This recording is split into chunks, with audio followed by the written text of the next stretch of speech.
안녕하십니까. 도교안의 경매왕의 도교안입니다. 자, 오늘은 법원 경매 올바로 공부하기 코너입니다.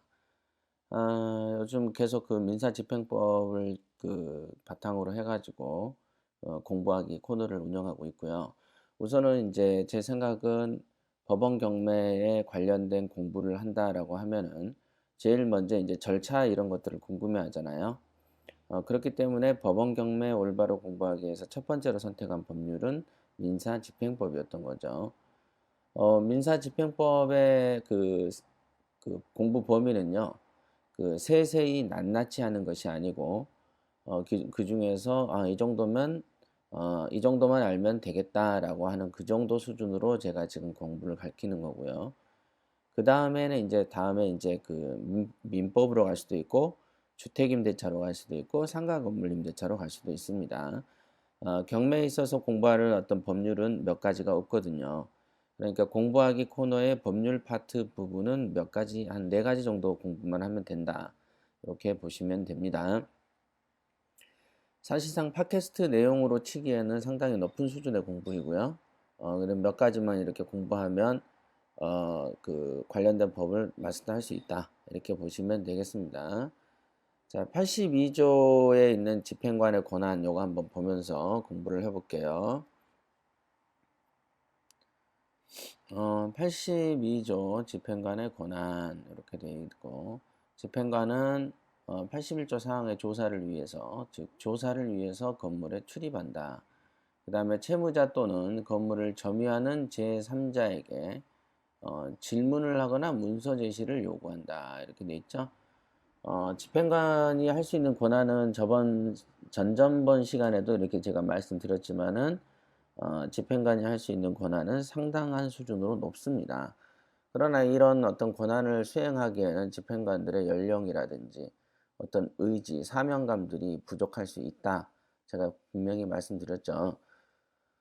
어떤 경우에 이제 집단과 집단끼리의 부딪힘에 있어서는 사람이 사상자가 나올 수 있기 때문에 조심스러울 수밖에 없죠. 사실 공권력이라는 게. 거기에 이제 경찰이나 군대를 많이 이렇게 동원할 권한이 있다고 해서 요청을 한다고 해서 그쪽 파트 군에서 군부대를 보내준 게 쉽지도 않을 뿐더러 별의별 어떤 고민들이 단계 사람마다 거치기 때문에 실제적으로는 명시적인 권한이지만은 사문화된 권한에 가까울 정도로 안 될 수도 있고요. 사람 수가 많다 보면은 의견이 빨리빨리 진행이 안 되죠. 그러다 보면은 이 권한이 글로만 있는 권한이지 실제 권한이 아닌 경우들이 더 많습니다. 자, 집행관은 건물에 출입하기 위해서 잠긴 문을 여는 등 적절한 처분을 할 수가 있다. 요거 중요하죠. 통상 우리가 이제 집행을 1차 개고하고 2차로는 실제 집행을 진행을 하죠. 실제 집행을 하기 위해서는 문을 따야 되는데 여기에 이제 법률 근거가 있는 거죠. 집행관은 잠긴 문을 여는 등 적절한 처분을 할 수 있다. 건물에 출입하기 위하여 이렇게 돼 있죠. 집행관의 권한. 경매 개시 결정을 개시하는 동시에 그 부동산의 압류를 명한다. 이렇게 돼 있죠. 부동산의 압류를 명한다. 압류는 부동산에 대한 채무자의 관리 이용에 영향을 미치지 아니한다. 이렇게 돼 있죠. 그러니까 압류 효과는 관리 이용에 영향을 미치지 아니한다. 그러니까 압류는 하되 그 원래 소유자가 마음껏 세를 들일 수도 있는 것이고 담보 제공을 할 수도 있는 것이고 기타 매매도 할 수 있는 것이죠. 하는 건 자유예요. 그러나 압류는 압류를 하게 되면 그 이후에 일어나는 행위에 대해서는 향후에 낙찰이 됐을 때는 무효 처분이 되죠. 그래서 없어지죠. 그러나 다만 관리 이용에는 미치지 아니한다. 관리 이용이라고 하면 뭐 집수리나 뭐 이런 거 아니겠습니까? 그죠? 경매 절차를 개시하는 결정을 한 뒤에는 법원은 직권으로 또는 이해관계인의 신청에 따라서 부동산에 대한 침해 행위를 방지하기 위한 조치를 한다. 네, 요런 것도 사실은 이제 상당히 여러분들한테 생소하죠. 그죠? 어, 침해 행위를 방지하기 위해서 필요한 조치를 한다. 마치 여러분들이 이제 그 낙찰 받을 수 있는 어떤 물건이 대형 어떤 큰 상가인데 유치권이 이제 생길 수 있다. 그럼 물건의 파손이라든지 이런 것들이 되게 많지 않겠어요. 그죠? 그래서 이제 경매 개시 결정을 하게 되면은 통상 집주인이 분노하여 그 건물을 손괴할 수도 있는 것이고, 그다음에 여러 가지 어떤 부동산 외에도 동산의 이제 준부동산이죠. 대형 선박, 그다음에 기타 어떤 차량 같은 경우들도 사실은 이왕에 그 압류를 잡힌다면은 망가뜨려 버리고 싶은 생각도 소유자들이 합니다. 그러면 그런 염려가 있다 보면은 채권이 보존이 안 되잖아요. 그래서 그런 행위를 방지하기 위한 필요한 조치를 할 수가 있다. 이렇게 이제 사망에 이렇게 이제 조건을 만들어 놓은 거죠. 근거를. 압류는 채무자에게 결정이 송달된 때 또는 규정에 따라 등기가 효력이 생긴다. 결정이 송달된 때 효력이 생긴다. 강제경매 신청을 기각하거나 각하하는 재판에 대해서는 즉시 항고할 수 있다. 즉시 항고할 수 있다. 이렇게 돼 있죠. 이거 좀 제가 잘못 썼는데 좀 커져 버렸네요. 자, 그다음 경매 개시 결정에 대한 이의 신청. 이해관계인은 매각 대금이 모두 지급될 때까지 법원에 경매 개시 결정에 대한 이의 신청을 할 수 있다. 어떻게 해요? 매각 대금이 모두 지급될 때까지 할 수 있다 이거죠. 네. 그러면 결국은 뭡니까? 배당기일을 말하는 거 아닙니까? 매각 대금이 모두 지급된다는 건. 그러니까 배당기일이 종료될 때까지는 적어도 모든 이해관계인은 이의 신청을 한다는 건데 뭐에 대한 이의 신청입니까? 경매 개시 결정에 대한 이의 신청이죠. 경매가 개시돼 가지고 이미 수차 진행되고 수개월 동안의 시일이 흐른 후 1차, 2차 유찰도 한 이후에 어떤 제3자가 낙찰을 받더라도 또 잔금을 치르더라도 또 매각 대금이 모두 지급될 때까지는 이 경매 사건에 개시가 문제가 있다라고 이의 신청을 할 수 있는 거니까 사실은 이 86조 1항의 규정이 상당히 그 파괴적이죠. 그러니까 여러분들이 잔금을 치르더라도 다른 제3자가 개시 결정에 대한 이의 신청이 들어올 수도 있다라는 거 잊지 마십시오. 그러면 이거를 또 역으로 뒤집어 보면 어떻게 됩니까? 소유자 입장에서는 각종 이해관계인들을 설득을 해서 개시 결정에 대한 이의 신청을 넣을 수가 있다라고 볼 수 있겠죠.